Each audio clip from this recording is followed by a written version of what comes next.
ದನದ ಹಾಲಿನ ಹೊರತಾಗಿ ಸೋಯಾ ಹಾಲು ಹೀಗೆ ಇತರ ಕೆಲವೊಂದು ಹಾಲಿನ ಬಗ್ಗೆ ಕೇಳಿರಬಹುದು. ಈಗ ಪಪ್ಪಾಯಿ ಹಾಲು ಇಂದಿನ ದಿನಗಳಲ್ಲಿ ಜನಪ್ರಿಯವಾಗುತ್ತಿದೆ. ವಿದೇಶಗಳಲ್ಲಿ ಕೆಲವು ಕಡೆಗಳಲ್ಲಿ ಹಸಿ ಪಪ್ಪಾಯಿಯನ್ನು ಸಲಾಡ್ ಮಾಡಿಕೊಂಡು ತಿನ್ನುವರು.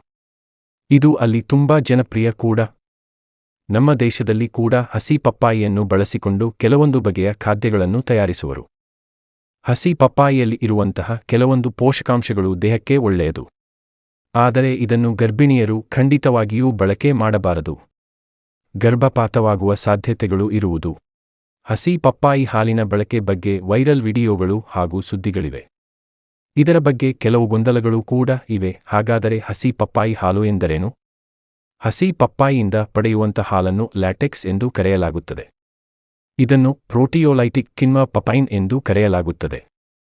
ಔಷಧೀಯ ಗುಣಗಳನ್ನು ಹೊಂದಿರುವಂತಹ ಈ ಕಿಣ್ವವು ಉರಿಯು, ಜೀರ್ಣಕ್ರಿಯೆ ಇತ್ಯಾದಿಗಳಿಗೆ ಬಳಕೆ ಮಾಡಲಾಗುತ್ತದೆ. ಅಲ್ಲಿ ಇರುವಂತಹ ಹಸಿ ಪಪ್ಪಾಯಿಗಳಿಗೆ ಉದ್ದವಾಗಿ ಗೆರೆಗಳನ್ನು ಎಳೆದು ಅಲ್ಯೂಮಿನಿಯಂ ಟ್ರೇ ಮೂಲಕ ಹಾಲಪಡೆಯಲಾಗುತ್ತದೆ. ಪಪ್ಪಾಯಿ ಹಣ್ಣಿನಲ್ಲಿ ಇರುವಂತೆ ಇದರ ಹಾಲಿನಲ್ಲಿ ಕೂಡ ಹಲವಾರು ಬಗೆಯ ಪೋಷಕಾಂಶಗಳು ಇವೆ. ವಿಟಮಿನ್ ಸಿ ಇದರಲ್ಲಿ ಪ್ರಮುಖವಾಗಿದ್ದು, ಇದು ಪ್ರತಿರೋಧಕ ಶಕ್ತಿ ವೃದ್ಧಿ ಮಾಡುವುದು ಮತ್ತು ಚರ್ಮದ ಆರೋಗ್ಯವನ್ನು ಕಾಪಾಡುವುದು.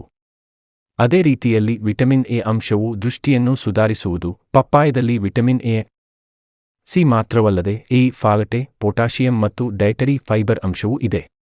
ಡಯಟರಿ ಫೈಬರ್ ಜೀರ್ಣಕ್ರಿಯೆ, ಆರೋಗ್ಯವನ್ನು ಸುಧಾರಣೆ ಮಾಡುವುದು.